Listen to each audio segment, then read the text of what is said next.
जय श्री कृष्णा। राधे राधे। आज सुनेंगे आंवला नवमी की व्रत कथा। एक समय की बात है, एक सेठ सेठानी थे और उनके 5 बेटे और 5 बहुएं थीं। सेठ सेठानी बहुत ही धार्मिक प्रवृत्ति के थे और बहुत ही दानवीर थे। धनवान इतने थे कि उनके पास इतना सोना चांदी था कि उसे समेटने के लिए उन्होंने नौकर रखे थे और वह भी धन को गिनने के बजाय तराजू में तौल कर धन को रखते थे। जो सेठानी जी थी, उनका एक नियम था, वह रोज पूजा करती और एक सोने का आंवला दान करती और उसके बाद ही खाना खाती थी। इस तरह बहुत आराम से वह अपनी जिंदगी चला रहे थे। लेकिन एक दिन सेठानी जी की बहुओं ने सोचा कि अगर हमारी सास रोज इस तरह एक सोने का आंवला दान करेगी तो हमारे पास जितने भी सोने के आंवला बचे हैं वो सारे के सारे खत्म हो जाएंगे। सभी अपनी सास से जाकर कहती हैं कि क्यों ना आप रोज सोने की जगह एक सादा आंवला दान कर दिया करो। सेठानी जी उनकी बात मान लेती हैं और रोज सोने की जगह एक सादा आंवला दान करने लगती हैं। पर कुछ ही दिनों बाद उनकी बहू को यह भी अच्छा नहीं लगता और वह उन्हें एक सादा आंवला दान करने से भी मना कर देती है। अपनी बहुओं की यह बात सुनकर सेठ जी और सेठानी जी को बहुत दुख होता है और वह अपना घर छोड़कर कहीं दूर निकल जाते हैं। चलते चलते वह एक जंगल में पहुंचते हैं। उस दिन सेठानी जी ने आंवला भी दान नहीं किया था, इसलिए उन्होंने कुछ खाया भी नहीं था। जंगल पहुंचने पर रात हो जाती है और सेठ सेठानी जी वहीं एक घने पेड़ के नीचे सो जाते हैं। उन्हें देखकर भगवान सोचते हैं कि आज मेरे भक्तों का मान तो मुझे ही रखना होगा। और जहां सेठ सेठानी जी सो रहे थे, भगवान की कृपा से वहां एक सोने के आंवले का पेड़ आ जाता है और जब उन दोनों की सुबह आंख खुलती है तो वह देखते हैं कि कई सोने के आंवले जमीन पर पड़े थे।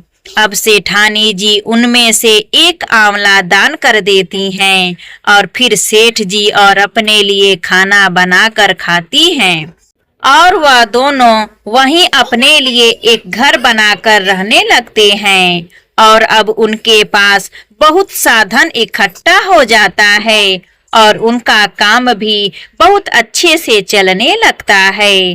अब सेठानी जी फिर से रोज एक सोने का आंवला दान करने लग जाती हैं। उधर सेठ सेठानी जी के घर से निकलते ही उनके बेटे बहू में आपस में झगड़े होने लगते हैं और इस कारण उनका सारा व्यापार घाटे में जाने लगता है और उनकी सारी संपत्ति भी खत्म हो जाती है और उन्हें मजदूरी करने के लिए घर से निकलना पड़ता है। एक दिन वह सभी वहां पहुंच जाते हैं जहां सेठ सेठानी जी एक निर्माण का कार्य चला रहे थे। उनमें उनके बहू बेटे भी काम करने के लिए पूछने जाते हैं और वहीं भवन निर्माण में उनके बहू बेटे को भी मजदूरी करने को मिल जाती है। वहां उन लोगों को पता चलता है कि यहाँ की सेठानी सोने का आंवला दान करती हैं। यह बात सुनते ही उन्हें लगता है कि कहीं यह हमारे माँ बाप ही तो नहीं, पर वह सोचते हैं कि हमारे माँ बाप के पास तो कुछ भी नहीं था, तो फिर यह हमारे माँ बाप कैसे हो सकते हैं। एक दिन उनके बहू बेटे सेठ जी को देख लेते हैं और उनसे अपने किए की माफी मांगते हैं और कहते हैं कि हम पैसे के लालच में अंधे हो गए थे और हमारे लालच के कारण ही आपको घर छोड़ना पड़ा, जबकि हमारे घर में जो कुछ भी था वह आपकी किस्मत का ही था।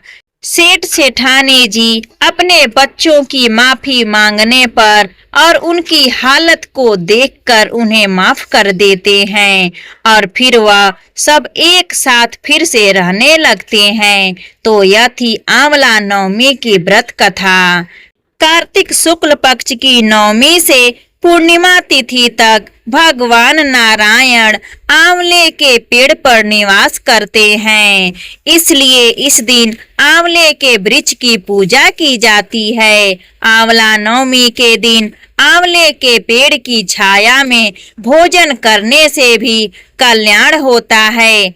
ऐसा करने से भगवान विष्णु प्रसन्न होते हैं और सभी मनोकामनाओं को पूर्ण करते हैं। इस दिन स्नान और दान का विशेष महत्व बताया जाता है। माना जाता है कि इस दिन पवित्र नदी में स्नान करने से सभी प्रकार के पापों से भी मुक्ति मिलती है। वहीं दान आदि करने से बहुत शुभ फल प्रदान होते हैं।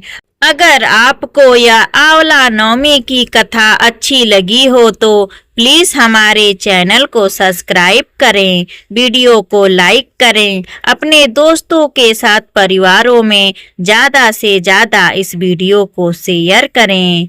धन्यवाद।